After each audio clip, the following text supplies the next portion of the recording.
This video is for all the wrestling fans out there.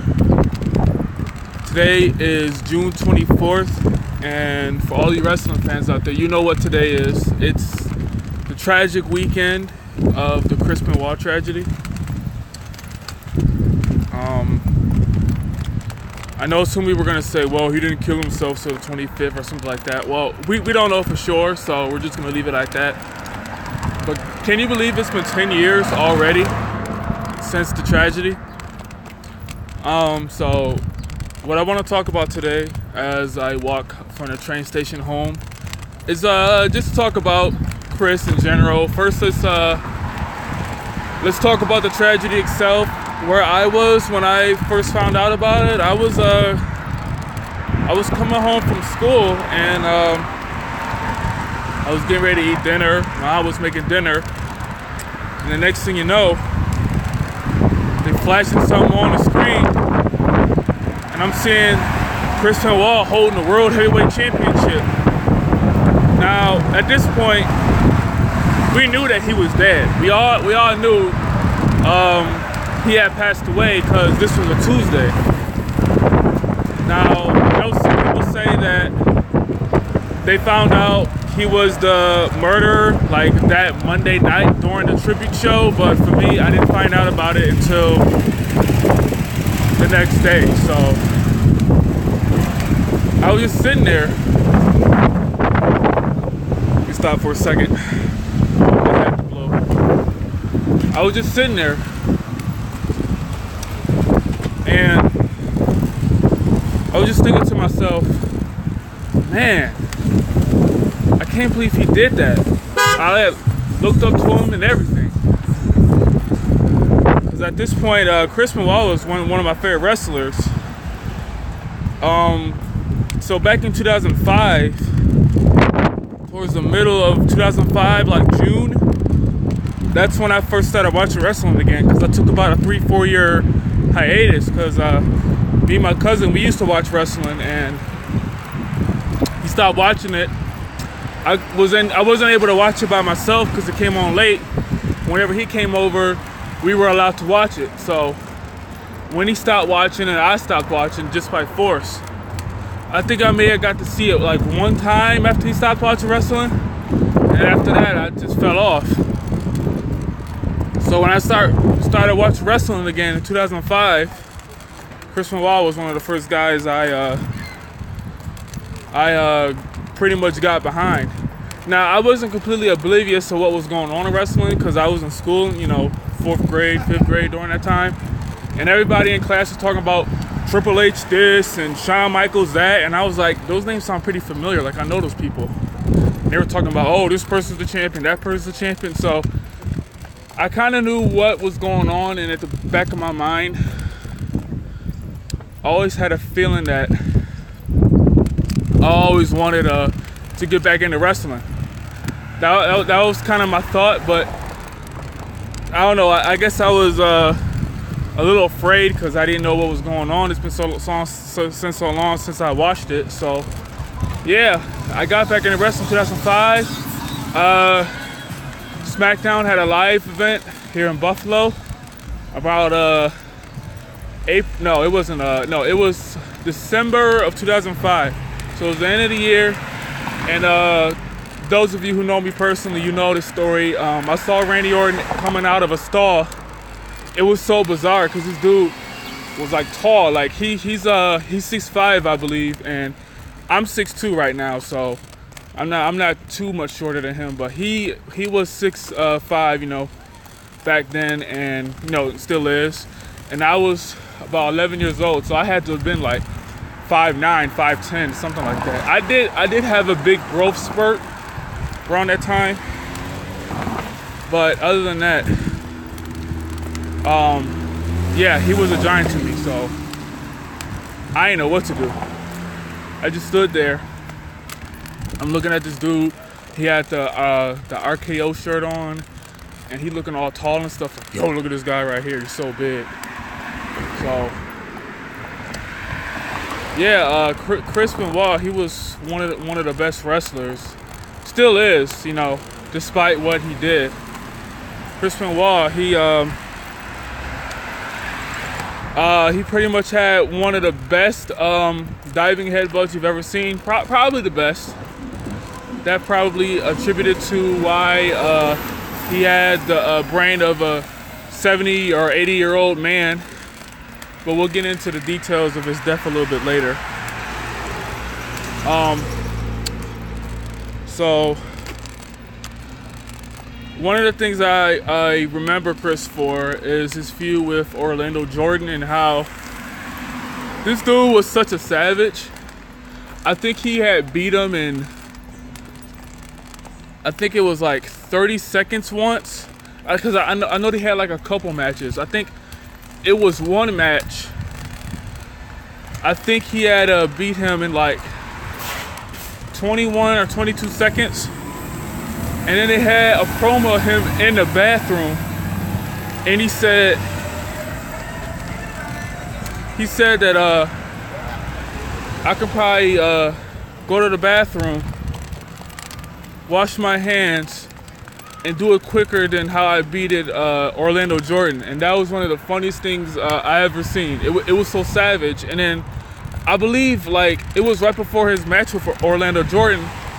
And in that match, I think he beat him in like 5 seconds. That was like the most gangsterous thing ever. Like at least to me at the time. That was like the best thing ever. He actually did the sharpshooter correctly, unlike The Rock. So he had that going for him. And overall, he was just such a beast in the ring. It's so when the realization came that he was a murderer and stuff, I was heartbroken. It was really heartbroken for me. It was even worse than the Eddie Guerrero passing, because I knew Eddie. Like Eddie was cool. I remember him like right before I stopped watching wrestling. I remember Eddie Guerrero, and I also remember seeing him in WCW and stuff like that. So I had a little bit of history with Eddie Guerrero back before I stopped watching wrestling, like 2001, 2000, something like that. So when Chris had passed, it really hurt me. Especially, it was the weekend of the ECW pay-per-view, and he was supposed to win the ECW World title.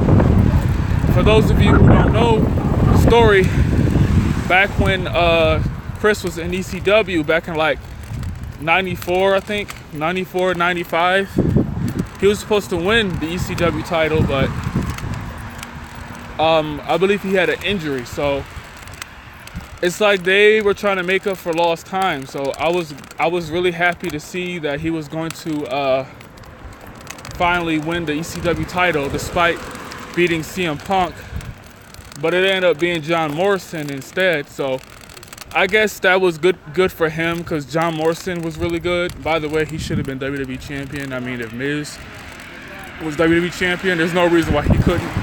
I wish he'd come back, but we'll have to wait and see. So over the years, I've had I had a lot of thoughts of pretty much damage controlling for him. Like, oh, it was the steroids, oh, it was the brain damage, and minus the steroids, yes, it was his brain. Like, it was his brain. His brain was it was pretty much messed up. I just wish that it should have been caught sooner, though. I know a lot of people were saying that, oh, he was just fine in the ring. Oh, he was private, but you know, he was always professional, so there wasn't a direct sign that something was wrong with him. But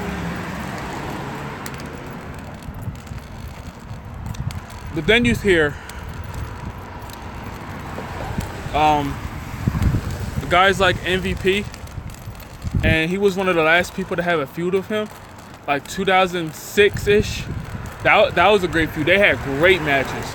I can tell if you watch MVP like now, he took a lot of inspiration from Chris Benoit. He even said that that's one of his mentors, and we all, well, I shouldn't say all of us, some of us know that interview that he did about him talking about Chris Benoit and how he was sick and stuff, and everybody pretty much shunned him for that. But you listen to MVP, and he said, you know, there was times where Chris would completely blank out in the ring, and MVP would have to remind him of what the spots. So it's kind of a two-sided story. Well, every story is two-sided, but the one side is clearly dominant than the other. So unfortunately, MVP's in the minority. And I'm not going to get mad for people who are trashing Chris Benoit. I know some people are going to just say, oh, he was born anyway. Like, okay, you could talk about how he was born, but you can't deny that he was great. You can't deny that. So, kind of lost my train of thought for a second. Yeah, you can't deny the man's greatness. Across the street here, you can't really deny it. So, jeez. So when you hear people like Chris Jericho talk about how they can't watch a Chris Benoit match no more, I can understand that. You know, watching this guy perform and then you know what he did. You know, it's sad. It really is. Because had Chris Benoit not did what he did, or at least gotten help, or I can even say, had he just committed suicide, just him, his legacy would be intact. Just look at Robin Williams. We all still love Robin Williams, even though he committed suicide. So it's the same thing with him. Now, what the point of this video is to finally put closure on this situation, at least for me. We'll never really know why he did it, but for me, analyzing all the evidence, the biggest reason why Chris Benoit did what he did, it was Eddie's death. It had to have been.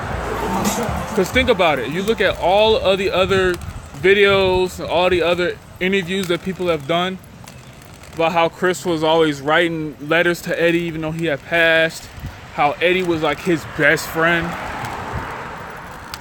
And we didn't know anything about Chris's failing marriage until after Eddie's passing.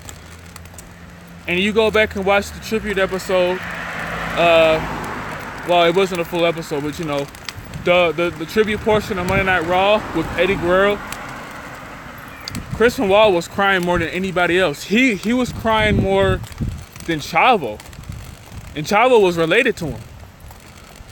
So that should just tell you how important Eddie really was to Chris. So we can all say, oh, it was the years of abuse, it was the steroids, it was the failing marriage. For me, the biggest reason is simply Eddie's death triggered all of that. Had Eddie not passed, there's a very good chance, I'm not going to say a great chance, but there's a very good chance that Chris would not have done what he did.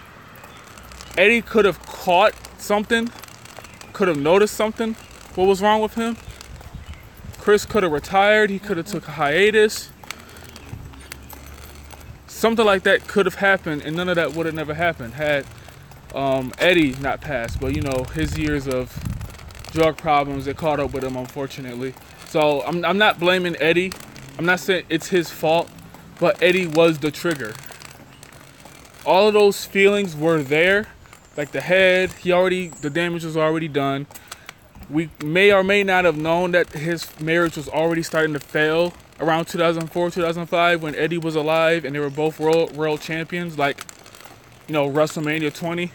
We won't know that, but we do know, at least I'm concluding, that it is Eddie's death. Eddie was the trigger. And unfortunately, that's what Chris will be remembered as, the guy who murdered his wife and 7-year-old son and killed himself. He'll never be in the Hall of Fame. Even if conspiracy theorists, I used to be one myself. I used to always say Kevin Sullivan did it. He did an interview saying that he would kill Chris one day. I was one of those people, but I've concluded that it was Chris. We're just gonna have to accept it.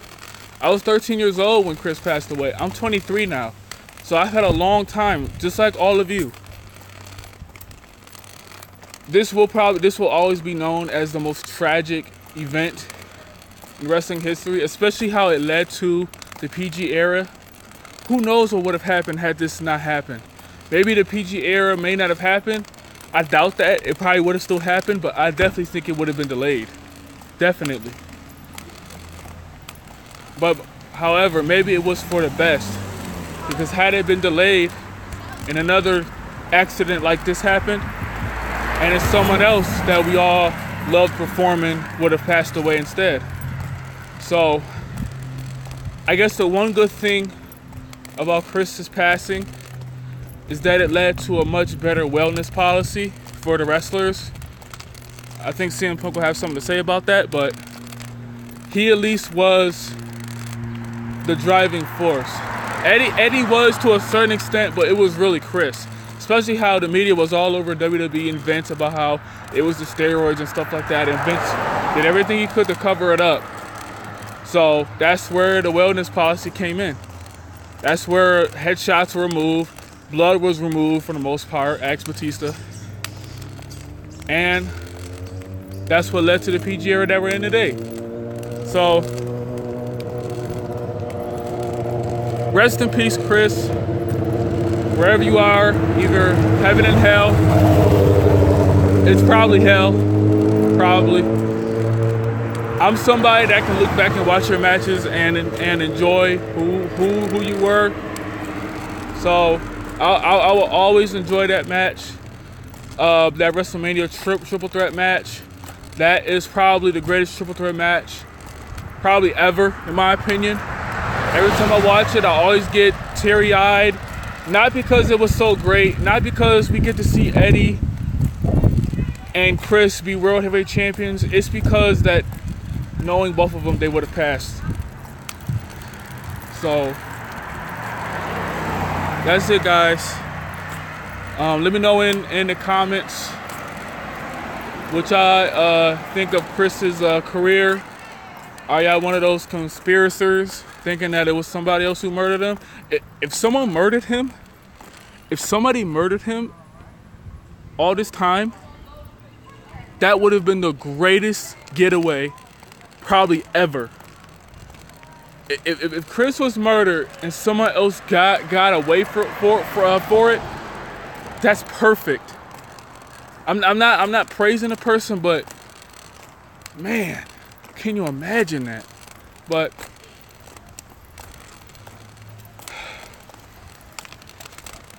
it's probably not happening. Probably not happening. So that's it, guys. I'll probably watch a Chris Benoit match tonight in his honor. I'm not honoring Chris Benoit, the murderer, so don't give me no comments saying you're praising him. No, I'm honoring the wrestler, not the person. I didn't know the person, but I knew the wrestler. I've seen him live.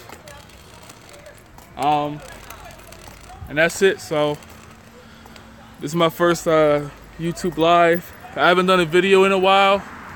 I've been meaning to review Tekken 7. Yes, I do have that. I've had it since launch day. I already have it edited out. I just got to add voiceover for it. So maybe you'll get that later on this week or next week. It won't be more than 2 weeks. I can make a promise to you that. It will not be more than 2 weeks.